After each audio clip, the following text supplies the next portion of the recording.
हूँ नेहा शर्मा। स्वागत है आपका कुंडली टीवी के मंथली राशिफल में, जिसमें हम आपको बताएंगे कि अगस्त महीने में क्या कहते हैं आपके सितारे। इन सब की जानकारी देने के लिए हमारे साथ स्टूडियो में मौजूद हैं नरेश कुमार जी। स्वागत है सर आपका। नमस्कार। बात करते हैं मकर राशि की। देखिए नेहा, मकर राशि के लिए टाइम टफ है। उसका कारण यह है कि लगन का मालिक शनि है, यहाँ पर जी लगन में ही है, यहीं पर वक्री है। और चलो एक बात तो ठीक है कि चलो लगन में है, लगन का स्वामी, जब शनि लगन में होते हैं, लगन के स्वामी होते हैं, तो हाउस को प्रोटेक्ट कर देते हैं। लेकिन ये जो कॉम्बिनेशन बना हुआ है जी, साथ में सूर्य की दृष्टि, ये डिजास्टर है यहाँ पर। ये टूटेगा। और इस राशि के जातकों को एग्जैक्ट जो राहत मिलेगी वो 17 अगस्त के बाद मिलनी शुरू होगी। 10 के बाद सिलसिला शुरू हो जाएगा, 17 के बाद राहत मिलेगी। खैर, हम पहले बात करेंगे ट्रांजिट की नेहा जी। ट्रांजिट, सबसे पहला ट्रांजिट होगा 1 अगस्त को। यहाँ पर बुध जो है वो ट्रांजिट कर रहे थे चौथे भाव में, सप्तम भाव में, यो अष्टम भाव में आ जाएंगे सूर्य की राशि में। इसके बाद जो अगला ट्रांजिट होने जा रहा है 6 को होगा। शुक्र यहाँ पर छठे भाव में ट्रांजिट कर रहे हैं, वो आगे आकर सूर्य के साथ युति कर लेंगे। सूर्य के साथ उनका कॉम्बिनेशन ये वाला 17 अगस्त तक रहेगा। और 17 अगस्त को सूर्य आगे निकल जाएंगे, फिर शुक्र शनि आमने सामने रहेंगे। मंगल और राहु का जो कॉम्बिनेशन है वो 10 अगस्त को टूटेगा। यहाँ पर 10 अगस्त को मंगल निकलकर यहाँ से पंचम भाव में आ जाएंगे। पंचम में आना मंगल का अच्छा है, क्योंकि कालपुरुष की कुंडली में ये चौथा घर है और यहाँ पर मंगल नीच हो जाते हैं, यहाँ पर दिग्बली होते हैं, यहाँ पर वीक होते हैं जी। और राहु का कॉम्बिनेशन टूटना मंगल का वो बहुत अच्छा हो जाएगा। एक ये स्थिति हो जाएगी। और खासतौर पर प्रोफेशनल लाइफ में इसका काफ़ी फायदा होगा, काफ़ी रिलीफ मिलेगा जो टेंशन चल रही है प्रोफेशनल लाइफ में। और इसके बाद सूर्य जो है यहाँ पर अष्टम में आ जाएंगे। हालांकि ये अष्टम में आना अच्छा नहीं है, क्योंकि चलो अपनी राशि में है तो थोड़ा सा ठीक हो जाएगा। शनि की दृष्टि में है और ये समसप्तक जो बन रहा है दोनों आपस में एनिमिकल प्लैनेट्स का, ये अच्छा एक तरीके से नहीं है। इसके बाद जो अगला ट्रांजिट होगा, बुध दोबारा से ट्रांजिट करेंगे। बुध फिर 20 अगस्त को आगे चले जाएंगे, भाग्यस्थान में आ जाएंगे। बुध यहाँ पर भाग्यस्थान के मालिक ही हैं और गुरु की दृष्टि में आ जाएंगे। जब गुरु की दृष्टि में आ जाते हैं और भाग्यस्थान के मालिक हैं तो चीज़ें काफ़ी बेटर हो जाएंगी। हालांकि थोड़ा सा समय टफ है, 10 अगस्त तक आपको संयम के साथ काम लेना है, उसके बाद चीज़ें ईज आउट होनी शुरू होंगी। जी, तो चलिए अब बात करते हैं मकर राशि के जातक जो लोग जॉब में हैं या फिर प्रोफेशन बिजनेस में हैं, उनके लिए समय कैसा रहेगा। देखिए नेहा, ये जो कॉम्बिनेशन है ये अच्छा नहीं है। हम बार बार यही कह रहे हैं कि जो प्रोफेशनल फ्रंट है वहाँ पर 10 अगस्त के बाद राहत मिलेगी। एक ही चीज़ है इसमें पॉजिटिव, गुरु की दृष्टि जो 9वीं दृष्टि है वो दशम भाव पर जा रही है, यहाँ पर 11वें भाव में जा रही है। तो इसका मतलब यह है कि फंड फ्लो जो है वो नहीं रुकेगा। भले ही काम में आपको दिक्कत आए, भले ही आपको काम में मानसिक तनाव का सामना करना पड़े, भले ही कहीं ना कहीं से ऑर्डर आपके कैंसिल हो जाए या ऑर्डर टाइम पे एग्जीक्यूट ना हो पाए, लेकिन इसके बावजूद आपका फंड फ्लो नहीं रुकेगा। कारण है कि गुरु एस्पेक्ट कर रहे हैं अपने ही भाव को, जिस भाव के वो कारक हैं 11वें भाव के, और आय का भाव वही है। मंगल हालांकि अपने से छठे में बैठे हैं, यहाँ पर यदि हम देखते हैं तो ये एक्सिस छठा होता है। जैसे ही मंगल यहाँ पर आएंगे 10 अगस्त को, अपना भाव देखेंगे 7वीं दृष्टि से सीधा, वो भी एक्टिवेट हो जाएगा। गुरु की दृष्टि 11वें पर, मंगल की दृष्टि 11वें पर, यानी कि ये भाव जो है वो एक्टिवेट हो जाएगा। उससे आपको निश्चित तौर पर इनकम का काफ़ी फायदा होगा। प्रोफेशनली समय 10 अगस्त के बाद का अच्छा है, आय के लिहाज से, कर्म के लिहाज से। जी, तो चलिए अब बात करते हैं फैमिली, लव और रिलेशनशिप की। देखिए नेहा, थोड़ा सा संयम के साथ काम लेना पड़ेगा जहाँ तक फैमिली की बात है और रिलेशनशिप की बात है।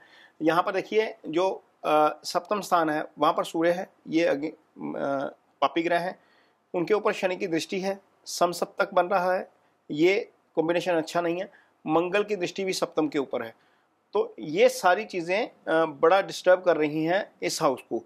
तो यहाँ पर सिर्फ और सिर्फ एक ही उपाय है, यदि आपकी ज़िंदगी में कुछ गड़बड़ चल रही है, मैरिड लाइफ में कहीं आपका कन्फ्लिक्ट हो रहा है, तो मेडिटेशन जरूर करिए। मेडिटेशन से ही आप उस चीज़ को जो है वो उसको कवर अप कर सकते हैं। उसके अलावा आपके पास कोई साधन नहीं है। संयम ही आपका सबसे बड़ा हथियार होगा इस महीने में। इस महीने में मंगल जो है वो 10 अगस्त के बाद यहाँ आगे आएंगे, तो यहाँ से मंगल की दृष्टि हटेगी तो चीज़ें थोड़ी सी ठीक होंगी। सूर्य यहाँ से निकल कर आगे चले जाएंगे, सूर्य 17 अगस्त को आगे जाएंगे, तो उसके बाद यहाँ पर मेलेफिक इन्फ्लुएंस जो है वो सिर्फ शनि का रह जाएगा और फिर गुरु की दृष्टि यहाँ पर पड़ती रहेगी। पहले 17 दिन जो है वो चैलेंजिंग हो सकते हैं मैरिड लाइफ के लिए। जहाँ तक नेहा सिंगल्स की बात है, तो इस भाव के मालिक शुक्र हैं, रिलेशनशिप जो है वो शुक्र से ही आता है। इस भाव के मालिक भी वैसे शुक्र हैं, तो वो फिलहाल छठे भाव में है। एक तरीके से अच्छी स्थिति में नहीं है, लेकिन जैसे ही वो सप्तम में आएंगे 6 अगस्त को गुरु की दृष्टि में आएंगे, और उसके बाद आपके लिए रिश्तों के लिए जो है वो बाधा जो है वो खुल जाएगी और रिश्तों का सिलसिला शुरू हो सकता है 6 अगस्त के बाद। इससे पहले रिश्ता नहीं होता नज़र आ रहा है, तो 6 अगस्त का इंतज़ार करिए, उसके बाद चीज़ें जो है वो सिंगल्स के लिए ठीक हो जाएंगी। जी, तो चलिए अब बात करते हैं जो लोग स्टूडेंट्स हैं या फिर जो लोग रिसर्च कर रहे हैं उनके बारे में। देखिए नेहा, स्टूडेंट्स के लिए समय वैसे तो अच्छा है, लेकिन जब बुध ट्रांजिट करेंगे 20 अगस्त को, उसके बाद ज़्यादा अच्छा हो जाएगा, क्योंकि बुध गुरु का समसप्तक बनेगा। ये दोनों ही एजुकेशन के कारक ग्रह हैं। शनि फिलहाल लगन में है और वक्री अवस्था में है, इसलिए ये थोड़ा सा आपका माइंड जो है वो स्टेबल नहीं होने दे रहे। आपका जो ध्यान है वो कहीं पर और है और पढ़ाई आप कुछ और कर रहे हैं, लेकिन आप फोकस्ड नहीं हो पा रहे। तो फोकस्ड होने के लिए नेहा सबसे जो अच्छी चीज़ है, आप थोड़ा सा सेल्फ के ऊपर काम करिए। सुबह शाम हो सके कोशिश करिए कि मेडिटेशन ज़रूर करें, उससे आपका फोकस जो है वो पढ़ाई के ऊपर बनेगा। चंद्रमा का उपाय निश्चित तौर पर आपको करना चाहिए। मन को मजबूत करने के लिए आप चांदी के गिलास में पानी पी सकते हैं, चांदी धारण कर सकते हैं, वो अच्छी चीज़ है यदि आपका फोकस नहीं बन रहा स्टडी के ऊपर। लेकिन 20 अगस्त के बाद चीज़ें ठीक हो जाएंगी आपके साथ भी। अब बात करते हैं जो लोग हेल्थ से जूझ रहे हैं या फिर जो लोग ट्रैवल करना पसंद करते हैं उनके बारे में। देखिए नेहा, यहाँ पर बुध जो है वो 6ठे भाव के मालिक हैं। 6ठे भाव से ही हम हेल्थ देखते हैं जी। रोग ऋण शत्रु यहीं से आता है, और बुध जो है वो राहु के प्रभाव में है।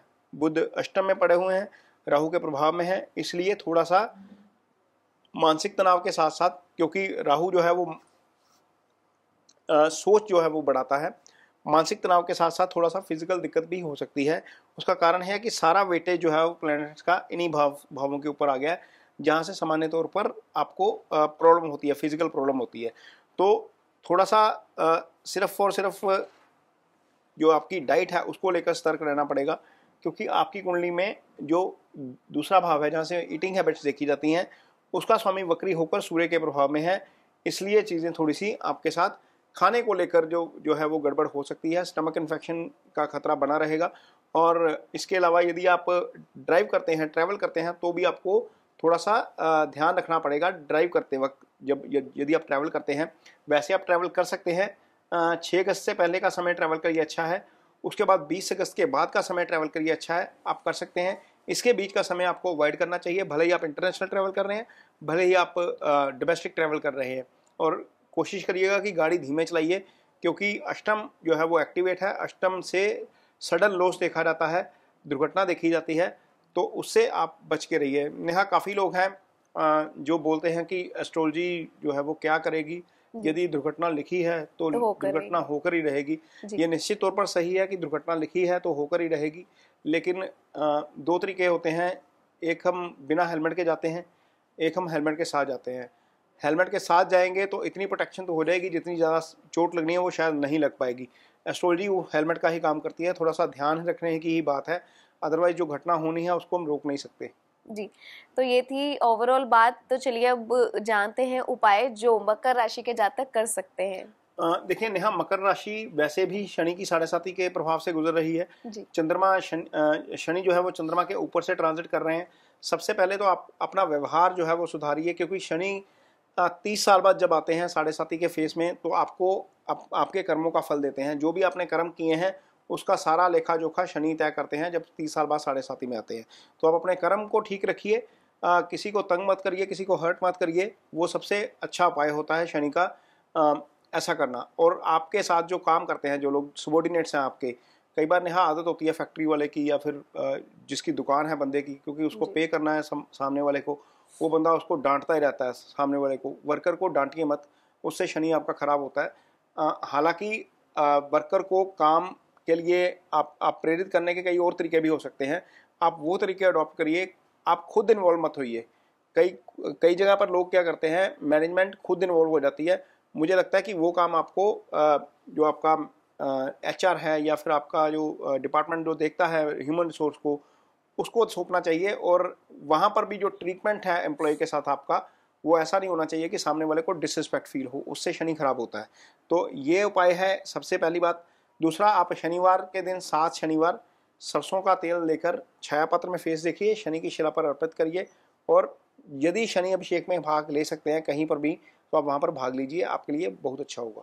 जी, तो चलिए, तो ये थी मकर राशि की बात। नेक्स्ट एपिसोड में हम बात करेंगे अगली राशि कुंभ की। जुड़े रहें हमारे साथ। धन्यवाद। नमस्कार।